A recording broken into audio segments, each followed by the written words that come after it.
অতি আলহামদুলিল্লাহ, কিন্তু যে একটা হয়রানি এখন দেখতেছি আপনার জায়গায় জায়গায় হরতাল। তো আমরা চাই শুভ কাজে বাধা। তো আমরা চাই সদরটার জন্য উত্তরে হোক। আমরা চাই আমাদের সবার দাবি উত্তরে হোক। হ্যাঁ, উত্তরে হোক। আমরা এটাই চাই। আপনার পরিচয়টা দেন একটু। আমার পরিচয় মোহাম্মদ কাজী। বাড়ি কোথায়? রামদেব। এবার বলেন ভাইজান, বলেন।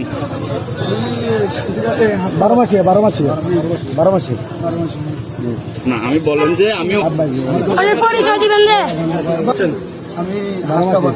হাসনাবাদে যাচ্ছেন না আজকে, যে আপনি ওই যে আমরা সদনবিহীন আনতে যাচ্ছেন, আসলে কত হয়রানি বলছেন। আসলে সেই বিষয়টি, আপনি তো একজন উত্তরের মানুষ, আসলে এই দাবিটা আসলে এদের কি আসলে যুক্তিযুক্ত আছে কিনা সেটা আছে অবশ্যই। আচ্ছা, আরেকটা প্রশ্ন, আপনার কিছু মনে হচ্ছে না? বেশি ব্যথা লাগে? কেমন কষ্ট লাগে? শুভ কাজে বাধা।